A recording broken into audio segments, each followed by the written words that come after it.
Welcome back to Twitter Titty Twisters. It's me, yours truly, the Hemingway of Hooters, Dalton Pruitt, and this is a pair upon which I am gazing by request. Lonely Sweet Liz at Lonely Sweet Liz over on X, formerly Twitter, reached out and requested a custom titty analysis.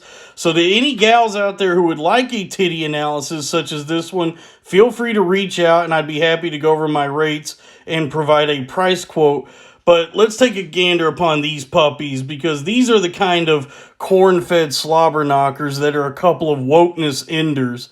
The kind of jugs that could end wokeness, as many claimed that Sydney Sweeney's bosom had done. But here's the thing, though. Sydney Sweeney does not have big tits like these. Sydney Sweeney has perky tits, ample for her frame, but they're not big. What I'm looking at, what Liz has here, are a couple of all natural vitamin D whole milkers. And if you contrast compare them to Sydney Sweeney's tits. Sydney Sweeney's in the garage working on old cars like some kind of busty Jay Leno. The tits that Liz here could not slide up under a 69 Bronco with the big set of calcium carburetors like these. And so, thus, we find ourselves still plagued with the woke mind virus, which we are attempting to cure now with these big titties.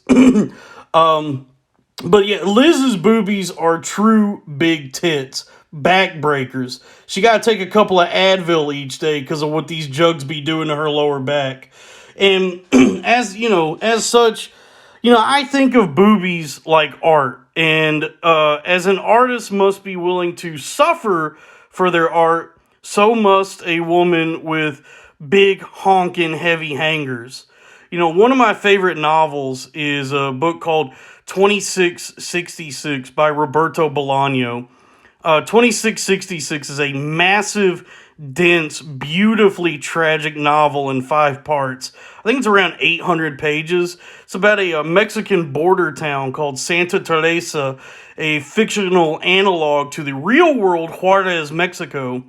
Bolaño wrote this book, 2666, as he was succumbing to cancer.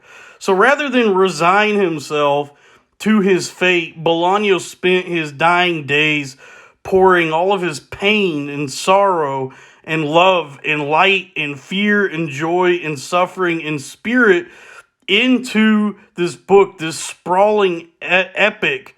And all of what Bolaño was and is can be felt when reading the book. His place in the infinite cosmos, as well as mine, as well as all of ours. And I get a similar feeling looking at Liz's giant tits here. Because, what are tits when you think about it? The beauty and attraction to brazongers is primal. It's involuntary. For we need titties for our survival and perseverance. Mother's milk. And that's why big, dense naturals invoke in us so much feeling beyond mere arousal. That's why so many were quick to make this absurd claim that some nice jugs they saw on TV were somehow politically active, thus ending wokeness. That's why when I gaze upon Liz's big old milk bags here, I ponder the nature of life and beauty and suffering and happiness. Because though jugs are flesh, they transcend mere flesh, reaching infinitely backwards and forwards throughout time. For jugs, for titties, boobies, breasts, whatever you want to call them, are crucial components of life itself. Our attraction to them written in our DNA. Therefore, in the infinite mystery of the universe, a big fat pair of tits compels us to become awe-stricken. We are filled with awe upon gazing at them. Each of our interpretations individual to ourselves, and causing us to ponder this moment in time and our place in the universe. And that's how I am reminded of the infinite beauty of the cosmos as I look at Liz's big, fat, dense, heavy hanging honkers dropped into this very pretty, very nice lingerie. What is this, a teddy? Anyway, these are nice big tits, and I gotta say, 10 out of 10 wood motorboat.